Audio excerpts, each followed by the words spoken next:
All right, guys, here's what we got going today. A little dirt road repair. Got a farmer wanting to harvest the field, and you can't get in and out. Sandy soil, roads washed out. Yeah, just a bad deal. So we're gonna move the old 120 to the borrow pit, move the D4G to the job site.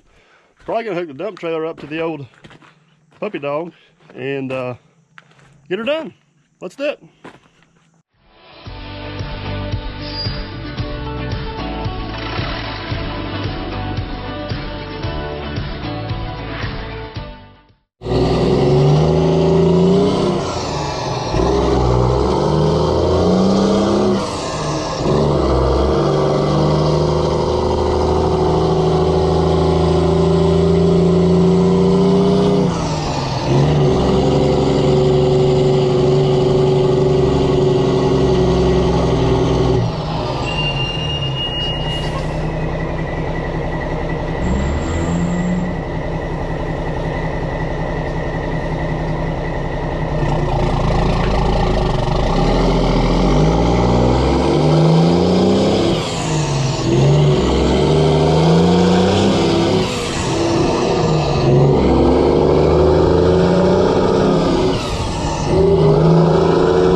Alrighty, we just rolled in down here. Let's get this old girl unloaded.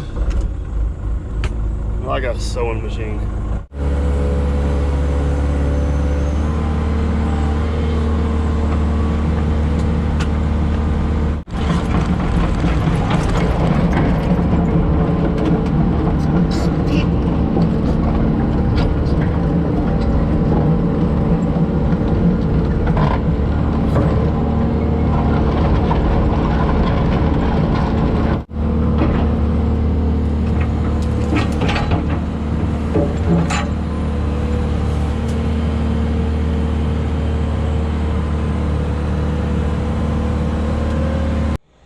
All right, guys, we got the 120 dropped off at the borrow pit where we're going to be loading dirt. Next on the list is to get the D4G loaded, head to the job with it, get it dropped off. And then I think on this particular job, instead of running the dump truck, I'm going to run the dump trailer so I can haul a little more tonnage. So we'll probably unhook the low boy, hook the dump trailer, yada, yada, yada. Yeah, that's going to be an hour or two for hauling dirt. But anyways, let's go get a dozer. All right, guys, we're rolling in back here to pick up the bulldozer. It's still back here on the super stick job. I've actually got a little bit of cleanup to do back here yet, which I may have to haul back in, which is inconvenient, but the job's only about 2 miles down the road, so it's not like I'm doing that much trucking, and the other job's priority over this one. Sometimes you just gotta do what you gotta do. Look how muddy that dozer is. That is horrible. Man, oh man. I'm ashamed of myself. All right, let's get this thing loaded. This crazy dozer's got a parasitic drain on it somewhere. I ain't had time to figure out what it is. If you don't turn the master off and let it sit for a day or two, the dang thing won't start. It'll have a dead battery.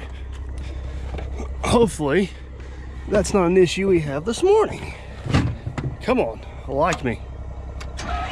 Oh my goodness.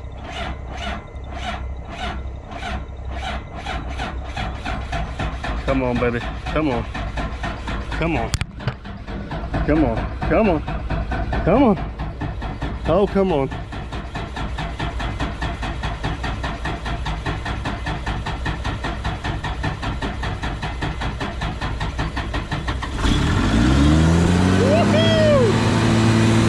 Easy now, let's not spin the rod bearings out of it. I gotta get that fixed.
Alright guys, one of the things I've been getting over my videos here is some of you guys have been commenting, and I love you guys comment. Either way, good, bad, let me know what you're thinking. If you like what I'm doing, I don't like what I'm doing, either way I'm good with, but some of you have been talking about why I put the trucking in the videos as far as moving equipment, getting it to a job to do the work.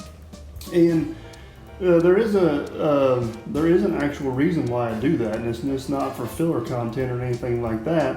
My purpose of this is to show you what all goes into getting a job done. And this job here is a perfect example of that. Is I spent just as much time getting equipment moved to do the job of what I actually did doing the job. So long story short, where I'm going with this is sometimes whenever you send people a bill, they don't understand. All they see is what you showed up and did. They don't realize what it takes to get there and actually do the job, if that makes sense. So that's why I kind of record a little bit of this of behind the scenes of getting to a job or rounding stuff up for a job, or the logistics of getting there and getting a job done. You know, different construction equipment or excavating equipment companies do stuff differently. Some of them charge a moat fee. They charge you so much to move a piece of equipment in. Others charge like a minimum fee per piece of equipment. So even if you're only there for an hour, they're going to charge you 3 hours on that machine no matter what, just to cover the trucking cost. I mostly do the minimum fee stuff. Most of my work's usually within an hour of the office or the shop, and if I go much more than 45 minutes away, I'm usually going to go there for a rather large job and not some little ditch culvert or some small job that's just going to take a small amount of time. Now there are some instances where I get into situations where like setting trusses with a Traco, for example, you know, that'll either have to be a bid price, which will include mob and hourly rate, or it'll have to be somehow the trucking price will be has to be justified. It cost me almost $4,000 a year just on this truck. That's not counting tires and fuels and maintenance and chains and binders and brakes and everything else that goes along with it. And it's one of the few pieces of equipment I have a hard time showing a profit on, because I don't bill out a lot of trucking. A lot of the profit from this comes from moving the equipment to make money with the equipment, if that makes sense. So just want to kind of give you a little explanation of why I throw some of the trucking in there, or some of the rounding up materials to get to a job. I just want to kind of give you guys a full scope, a full cover, if you would, of what all it goes into to get to a job and show up and get it done. Sometimes actually doing the job's the easy part, getting there is the hard part. So hope that makes sense, and let's get on down the road here and build a road.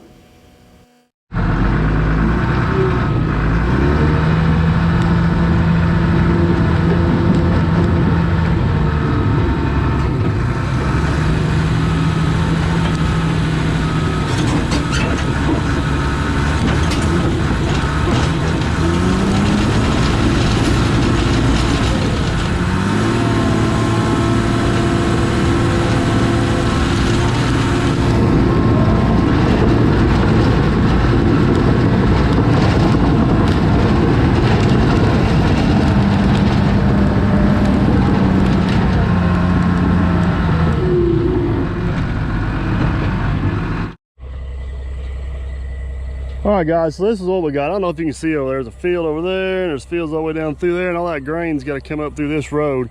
And this whole bottom, all this dirt around here is real sandy. Look at that. It's just like sand. And they have problems getting semis and even the tractor and the grain cart up through here, especially up here at the top, because in that sand it won't compact, and they just want to spin out and start bouncing. I don't know for sure. I think last year they maybe twisted an axle off in a truck or two.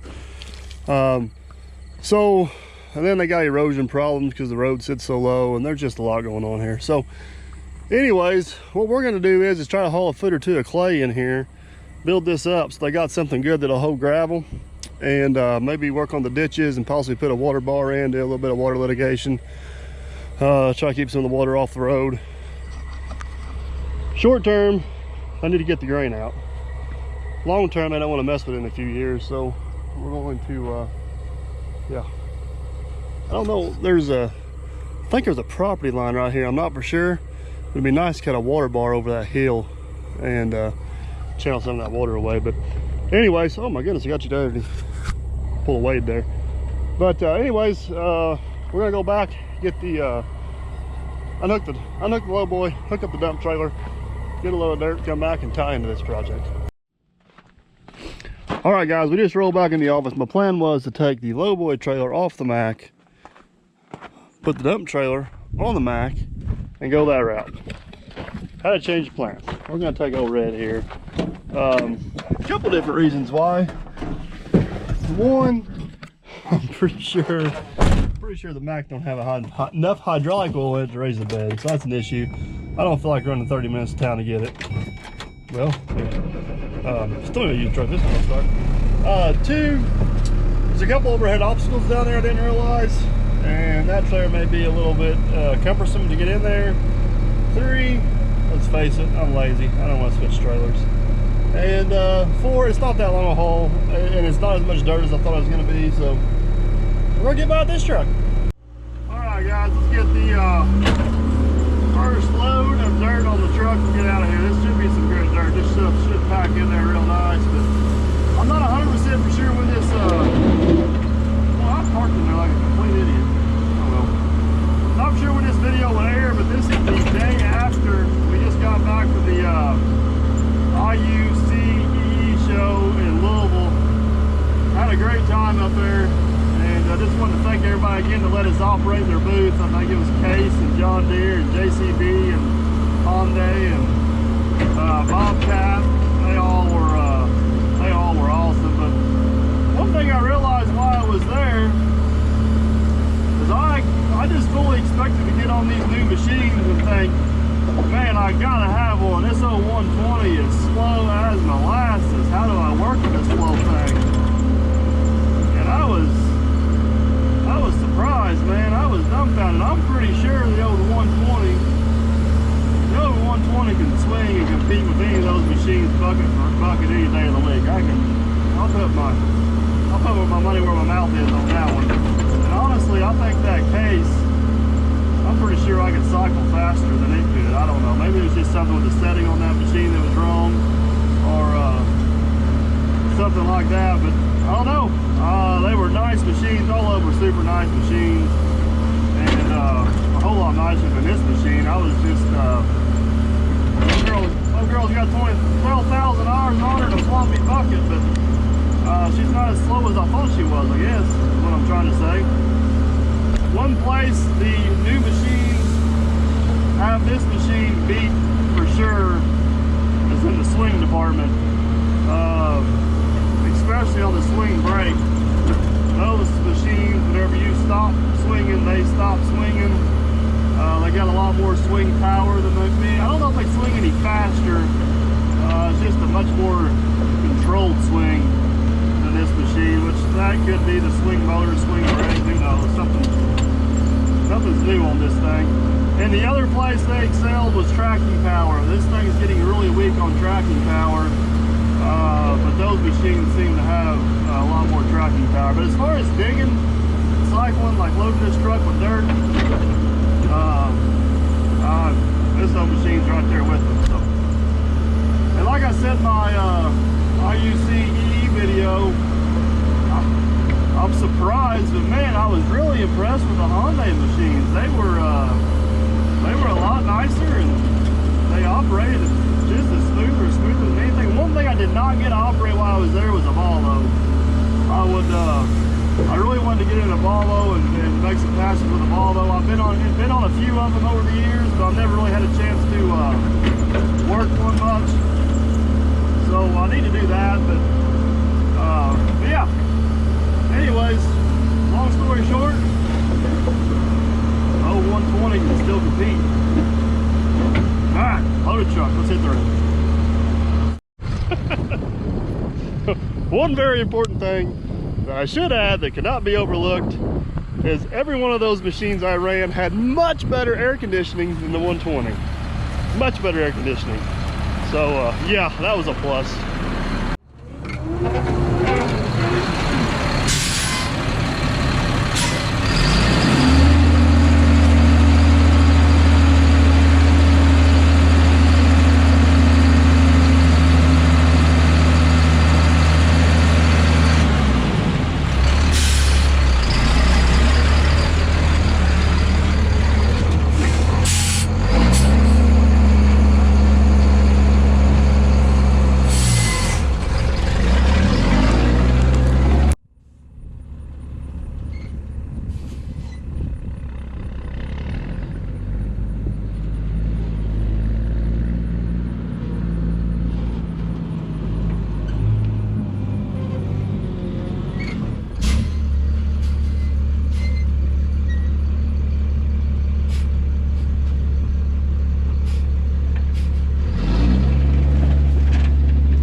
All right, guys, we got 4 loads of dirt dumped in here. We're gonna kind of, this is the worst of it here, gonna kind of get that rolled down in there.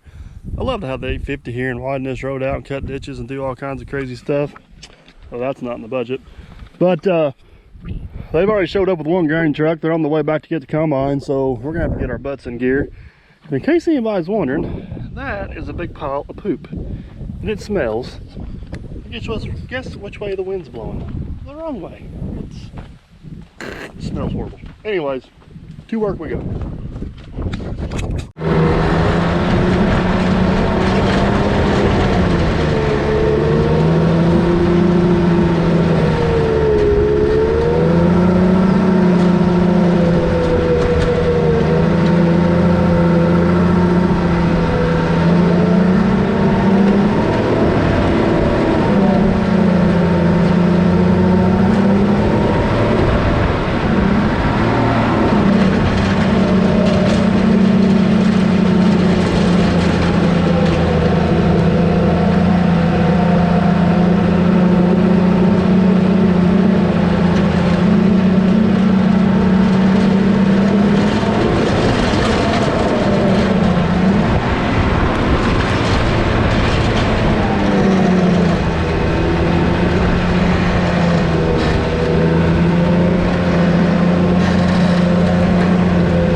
Alright guys, I know it's kind of hard to see on camera, but I got them pushed off. It's kind of got a roll to it a little bit, just kind of keep the water from shedding to it. Only part they were really worried about was right here. Once they get down there, it's flat enough they can carry on through. It's just last little pool right here. So I'm gonna take the truck, even though it's empty, and roll this in while I still got a little bit of moisture in it. The dang wind's blowing and the sun's beating on it, and I'm afraid if that turns to dust without getting compacted, we may have the same problem. So let's roll her down.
Alright guys, there she is. Pretty quick, a little easy project. Ain't nothing fancy, nothing pretty about it. It's just a farm access road into a field down here. The farmer's got a little drag up here. He'll probably touch this up and do what he wants to, but I'll just give you an idea of what the difference is. I mean, you can see that sand we're covering up compared to this clay we put down. See the difference there? There's probably a good 6-8 inches up through there, so that should give them enough traction to pull up through there. It's a little bit of an incline, but it's pretty gradual through there. They can usually make that. When they got right here on this final pull, they were spinning out and bouncing around, tearing stuff up. So as always guys, hope you enjoyed the short little quick video. Don't forget to like, subscribe, and comment. We'll catch you on the next one.